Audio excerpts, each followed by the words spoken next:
सियासत गर्म है सर, क्या मांग करेंगे? तो क्या बाहर लेके जाएंगे सर? बोले एक बात तो हमें और आपको ये समझनी चाहिए, मैं पिछले कई वर्षों से और खासकर उत्तर प्रदेश में देख रहा हूं, भारतीय जनता पार्टी का एक बहुत सोचा समझा मॉडल है कि वो पहले अनकॉन्स्टिट्यूशनल काम करते हैं, गैर कानूनी काम करते हैं, और अगर आप उसमें विरोध करने आते हैं तो प्रशासन से, शासन से आपके खिलाफ कार्रवाई करते हैं।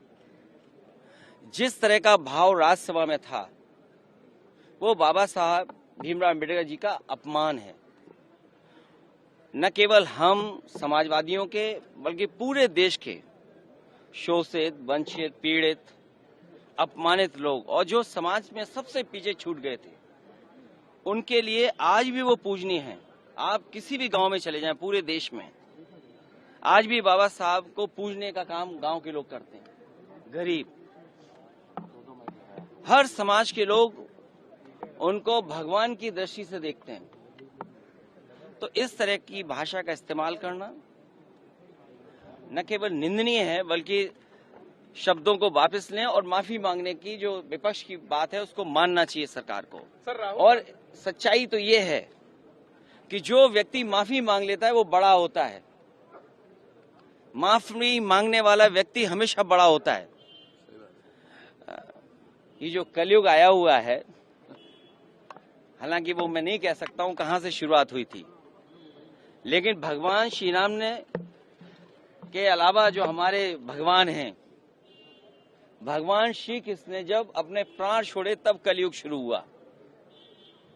आखिरी शब्द भी यही थे जब उनको तीर लगा कि डेस्टिनी थी, ये माफ कहना चाहिए, भूल जाना चाहिए इस चीज को।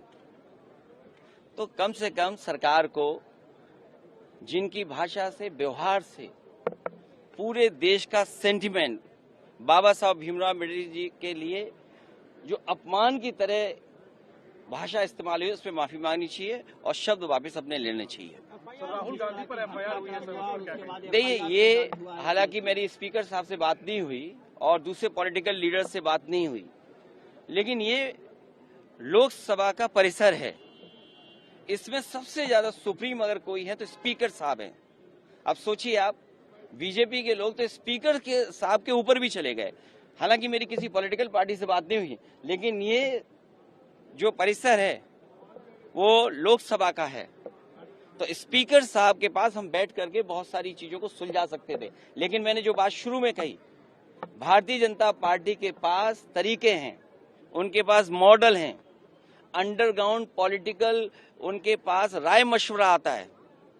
वो कब ध्यान हटा दें, और पहले तो खुद अनकॉन्स्टिट्यूशनल काम करते हैं, पहले खुद गैरकानूनी काम करते हैं, और फिर शासन प्रशासन से ऐसा कुछ करते हैं जिससे कि दूसरे पर आरोप लग जाएं। और मैं तो फरक्काबाद के सांसद जी को देख रहा था, वो सर्टिफिकेट वाले सांसद हैं। अगर उनको इलाज, दवाई की जरूरत हो तो उनके लिए सलाह यही है कि हम फरक्काबाद से डॉक्टर बुला करके फ्री इलाज करा सकते हैं उनका।